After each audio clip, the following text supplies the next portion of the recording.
If you want to continue to follow our adventure, click subscribe. So you don't miss anything, click the bell notification. I made a video, a long time ago, probably a year and a half ago, about bear safety.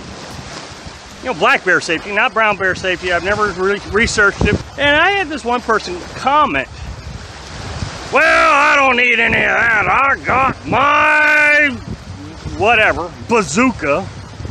I'll take care of that problem right away. You might have some problems with that.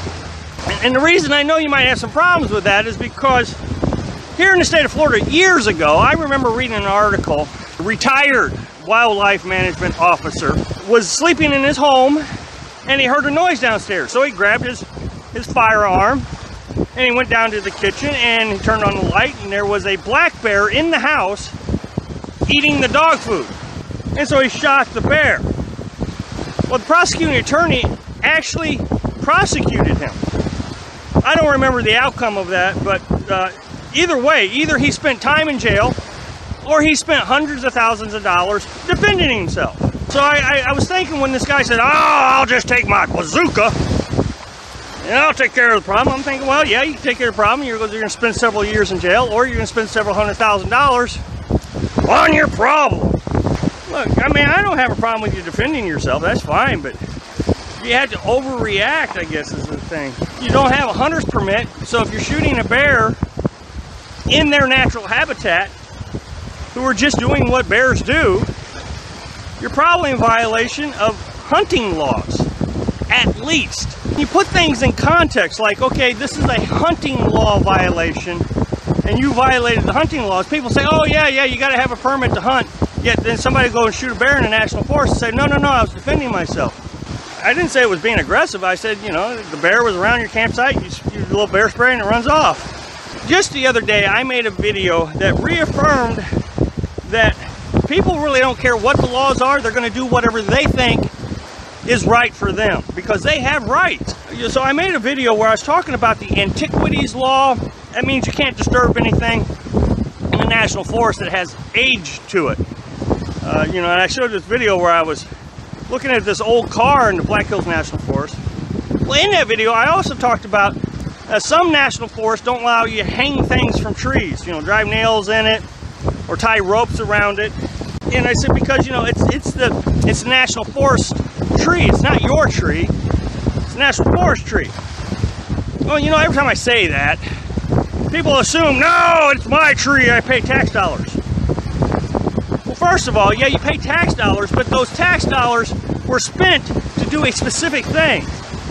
Those tax dollars weren't spent for you to drive nails into trees and to hang things from the trees. Those tax dollars, if you really look at the basics of the national forest, were to preserve the national forest.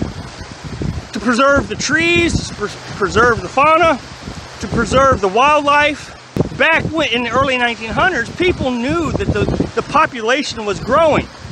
And so they wanted to preserve the wildlife. They wanted to preserve things. They saw the buffalo being ran to near extinction. They saw the bald eagle being ran to near extinction. They saw the gray wolf being ran into near extinction.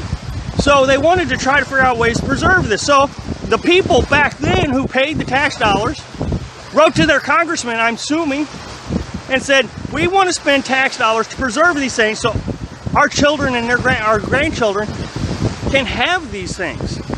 I bet not one person wrote one letter to one congressman that says, oh, I want to preserve these forests so people in the future can drive nails in the trees. But I did. I got a comment that said, it's my forest. I paid tax dollars on it, and if I want to drive a nail in the tree, then I'm going to drive a nail in the tree. And if the ranger comes out and asks me about it, I'm just going to lie to him and say that somebody else did it. Not only did you break the law, but now you're going to tell the officials that somebody else did it so they could have to go on this manhunt. I'm exaggerating, but that's my point. So when I make videos where I talk about they're going to close down these campgrounds, they are closing down these campgrounds because people leave trash in the campgrounds, and I showed all this 1,000 times. People say, oh yeah, I completely agree with this. Pack it in, pack it out, or only leave footprints and only take pictures. which is a great philosophy, actually. Yeah, when I make a video about don't hang things from trees because it's illegal, well, I'm going to do whatever I want to do. Well, no, because you're not just leaving footprints and just taking pictures. You're damaging the tree, and I'm going to say, oh, no, I'm not. The reason they put these laws into place is because people don't take their things away. They leave them. So, like ropes. People will hang a hammock or tarp or something, and they'll tie the rope around the tree. I've seen it myself dozens of times. It's not unique. So they'll tie the rope around the tree and then leave the rope. Well, then it chokes off the tree and kills the tree.